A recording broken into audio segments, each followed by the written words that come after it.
Hello guys, তোমরা কেমন আছো? আমি অনেক ভালো আছি। তো নমস্কার, চলে এসেছি জাস্ট বিএসপি। তো দেখুন চুলটি কীরকম, চলুন তো চুলের জন্য একটা তেল বানানো যাক। তো এখানে নিয়েছে জবা ফুলটা আমি সকালে ছিঁড়েছিল, তো তো এখানে এরকম হয়ে গিয়েছে। তো এখানে নিয়েছে নিম পাতা ও জবা ফুলের পাতা। এগুলো জানি কীরকম মানে গাছের থেকে তো যাতে এরকম শুকনো লাগবে। মেথি, কালো জিরা ও ও চা পাতা। এখানে নিয়েছি এগুলো সব বাটাগুলো। এখানে নিয়েছি কালো জিরা, চা পাতার বাটা। এখানে নিয়েছি এগুলো বেশি ছেঁচড়ে নিলেই হবে। জবা ফুল বাটা। তো এখানে নিয়েছি নিম পাতা। এখানে নিয়েছি পেঁয়াজ ও রসুনটা। আর এখানে নিয়েছি সরিষা। তোমার সবগুলোই লাগবে। তো আমি কড়া বসিয়ে দিয়েছি। তো এবার লাগবে হচ্ছে নারিকেল তেল নিয়েছি, প্যারাশুট।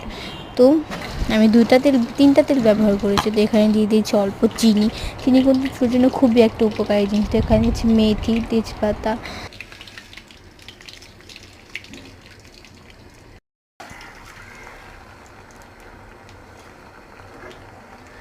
এবার দিয়ে নিব খুব সুন্দর করে। তো নাড়িয়ে তো এরকম যেগুলো এরকম পুরা হয়ে যাবে, তখন আমরা নামিয়ে নেব এগুলোকে।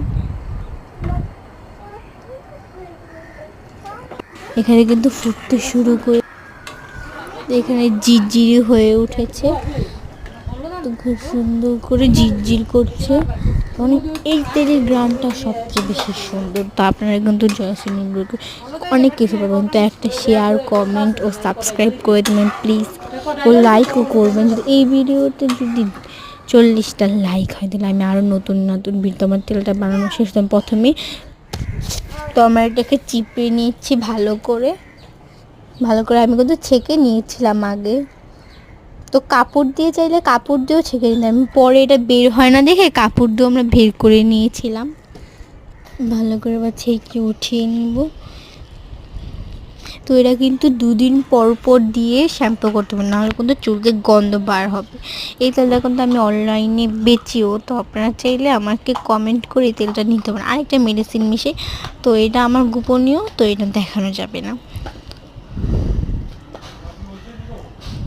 এরকম চিপে সুন্দর করে বের করে নেব। তো আমাদের তেলটা রেডি। তো দেখুন এরকম কালার হবে।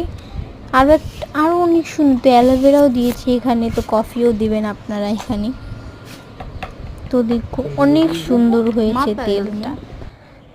তো এবার এটাকে আমরা মাথায় দিয়ে দেখবো। দেখুন এভাবে গুঁড়ায় দিয়ে কিন্তু সারা চুলে দিতে হবে এরকম করে। তো আপনারা অবশ্যই একটা লাইক কমেন্ট শেয়ার করে দেবেন। বাই বাই, আবার আসবো।